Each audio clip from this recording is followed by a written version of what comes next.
ಪ್ರಸಾದವ ಮುಟ್ಟಿದ ಪದಾರ್ಥಗಳೆಲ್ಲ ಪ್ರಸಾದ ಒಪ್ಪುವೆಯ, ಲಿಂಗವ ಮುಟ್ಟಿದ ಅಂಗವೆಲ್ಲ ಲಿಂಗ ಒಪ್ಪುವೆಯ. ಸಕಲೇಶ್ವರ ದೇವ, ನಿಮ್ಮ ಮುಟ್ಟಿದವರೆಲ್ಲ ನಿಮ್ಮಂತ ಬಸವಾದಿ ಪ್ರಮಥರನ್ನ, ಎನ್ನ ಪೂಜ್ಯ ಗುರುದೇವರನ್ನ ಒಂದೊಂದಲ್ಲಿ ಸ್ಮರಿಸಿ, ಗವಿಸಿದ್ದೇಶ್ವರಲ್ಲಿ ನೆನೆಸಿ,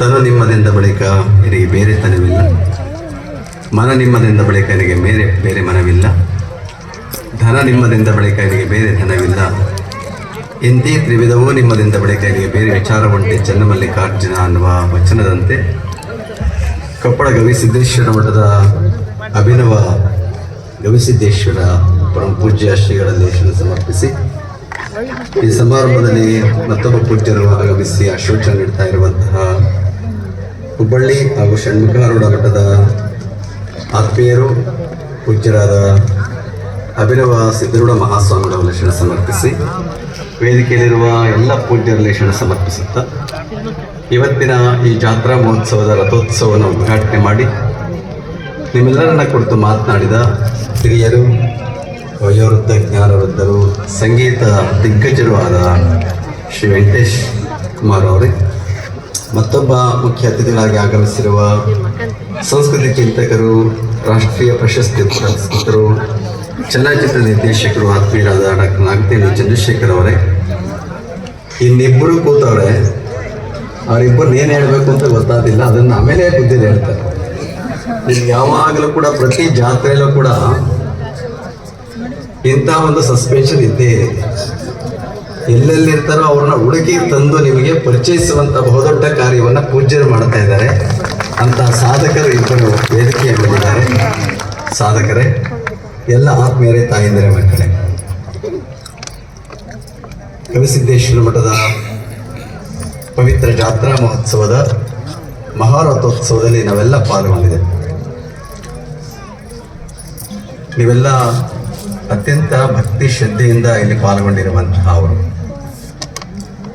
ನೀವೇನು ತಂದಿದ್ದೀರೋ ಗೊತ್ತಿಲ್ಲ, ಆದರೆ ಒಂದಂತ ತಂದಿದ್ದೀರಿ. ಅದೇನಪ್ಪ ಅಂದರೆ ಗವಿಸಿದ್ದೇಶ್ವರನ ಮೇಲಿನ ಭಕ್ತಿಯನ್ನು ನಿಮ್ಮ ಹೃದಯದಲ್ಲಿ ತುಂಬಿಕೊಂಡು ಬಂದಿರುವಂತಹ ಅವರು. ಹೀಗೆ ಒಂದು ಪೂಜ್ಯರಾಗಲಿ ಹೇಳಿದ್ರೆ, ಎರಡು ಕೈ ಇಲ್ಲದವನು ಏನು ಕೊಟ್ಟ ಅಂತೆ. ಈ ಮಠಗಳೆಲ್ಲ ಬೆಳೆದಿರುವಂಥದ್ದು ಅಂಥದ್ರಿಂದ ಯಾರು ಕೂಲಿ ಮಾಡ್ತಾರೆ, ಬೆವರಿಸಿ ದುಡಿತಾರೆ, ಅಂಥವರು ಇಂತಹ ಮಠಗಳನ್ನು ಬೆಳೆಸುವಂಥ ಕೆಲಸ ನಮ್ಮ ಮಠವೂ ಅದೇ ರೀತಿಯಲ್ಲಿ ಬೆಳೆದು ಬಂದಿರುವಂತಹ. ಒಂದು ನಿದರ್ಶನ ಹೇಳ್ತೀನಿ. ನಮ್ಮ ಪಕ್ಕದ ಹಳ್ಳಿಯಲ್ಲಿ ಜಾತ್ರೆಗೆ ಅಂತ ಹೋಗ್ತೀವಿ. ಒಂದು ಸಾರಿ ಹೋಗಲಿಲ್ಲ. ಅಲ್ಲೆಲ್ಲ ಹಳ್ಳಿ ರೈತರೇ, ಬಡವರೇ ಇರುವಂಥ ಹಳ್ಳಿಗಳು. ಅವ್ರು ನಾವು ಹೋದ್ರೆ ಇರೋದಿಲ್ಲ, ಎಲ್ಲ ಅವರವರೇ ಮಕ್ಕಳು ಒಂದು ಕುಂಬಳಕಾಯಿ, ಒಂದು ಬರಲು ಎಲ್ಲಾನು ತಂದು ಕೊಡ್ತಾರೆ. ಒಂದೆರಡು ಸಾರಿ ಹೋಗಲಿಲ್ಲ, ಬರ ಬಂದಿದೆ, ಮಳೆ ಇಲ್ಲ ಅಂತೇಳಿ. ಒಂದು ಸಾರಿ ಅದಾದಮೇಲೆ ಹೋದಾಗ ಒಂದು ಅಜ್ಜಿ ಪ್ರಶ್ನೆ ಮಾಡಿದ್ರು, ಯಾಕೆ ಸ್ವಾಮಿ ಹೋದ ವರ್ಷ ಈ ವರ್ಷ ಬಂದಿಲ್ಲ, ಹೋದ ವರ್ಷ ಅಂತ ಕೇಳಿದ್ರು. ಆ ಅಜ್ಜಿ ಕೇಳಿದಾಗ ನಾನೇ ಹೇಳಿದೆ, ನಿಮಗೆ ಕಷ್ಟ ಇದೆ, ಬರ ಇದೆ, ನಿಮಗೆ ಯಾಕೆ ನಾವು ಮೊದಲೇ ಬಂದು ನಿಮ್ಗೆ ತೊಂದರೆ ಕೊಡಬಾರ್ದಲ್ವಾ ಅಂತ ಹೇಳಿದೆ. ಆ ಅಜ್ಜಿ ಏನು ಹೇಳ್ತೀವಿ ಅಂತ, ಹಾಗಾದ್ರೆ ನಾವೆಲ್ಲ ಸತ್ತೋಗಿದ್ದೇವೆ ಸ್ವಾಮಿ ಅಂತ ಪ್ರಶ್ನೆ ಮಾಡ್ಬೋದು.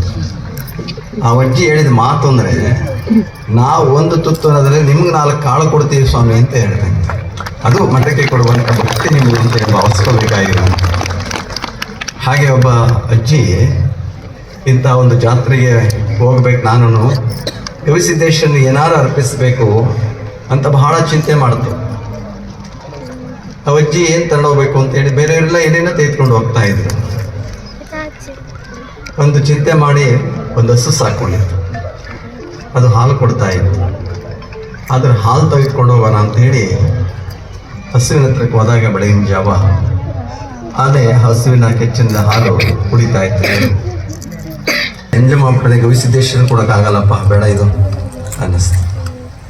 ಇನ್ನೇನು ಮಾಡಬೇಕು? ಮನೆ ಹಿತ್ತಲಲ್ಲಿ ಒಂದೆರಡು ಹೂವಿನ ಗಿಡ ಇದೆ. ಭಾಳ ಹೂವಿನ ಗಿಡ ಮಧುರವಾಗಿ ಭಾಳ ಚೆನ್ನಾಗಿರುವಂಥ ಹೂವುಗಳಿರ್ತಾ ಇತ್ತು, ಸುಗಂಧ ಬೀರ್ತಾ ಇತ್ತು. ಆ ಹೂವು ಎತ್ಕೊಂಡು ಬಂದ 2 ಹೂವು ಕೊಡೋಣ ಅಂತ ಅನ್ನಿಸ್ತದೆ. ಆದರೆ ಆ ತೋಟಕ್ಕೆ ಹೋದ ತಕ್ಷಣ ಅಲ್ಲಿ ದುಂಬಿಗಳೆಲ್ಲ ಅದರ ಮಕರಂದ ಹಿಡ್ಕೊಡೋದಕ್ಕೆ ಅಲ್ಲಿಂದ ಹಿಂದೆ ಓಡಾಡ್ತಾ ಇತ್ತು. ಆಗ ಅಜ್ಜಿಗೆ ಅನ್ನಿಸ್ತು,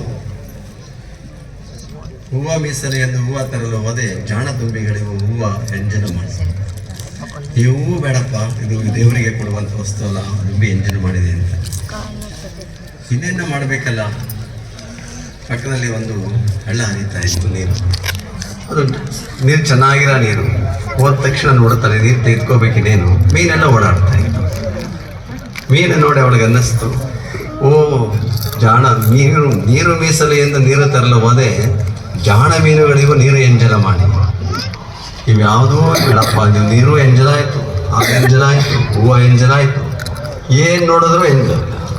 ಆಗ ಆ ತಾಯಿಗಂತೂ ಇವ್ಯಾವ ಬೇಡ ಅಂತೇಳಿ ಭಕ್ತಿ ಮೀಸಲು ಎಂದು ಭಗವಂತನ ಬಳಿಗೆ ಭಗವಂತನಿಗೆ ಪ್ರತ್ಯಕ್ಷ ಆದ ಅನ್ನುವಂಥ ಮಾತು ತಾಯಿ ಹೇಳ್ತಾರೆ. ನೀವೆಲ್ಲ ಅಂಥ ಒಂದು ಭಕ್ತಿಯ ಭಾವನೆಯೊಂದಿಗೆ ಈ ಒಂದು ಜಾತ್ರಾ ಮಹೋತ್ಸವದಲ್ಲಿ ತಮ್ಮನ್ನು ತಾವು ಅರ್ಪಿಸಿಕೊಡುವಂತಹ ಪವಿತ್ರ ಕಾರ್ಯವನ್ನು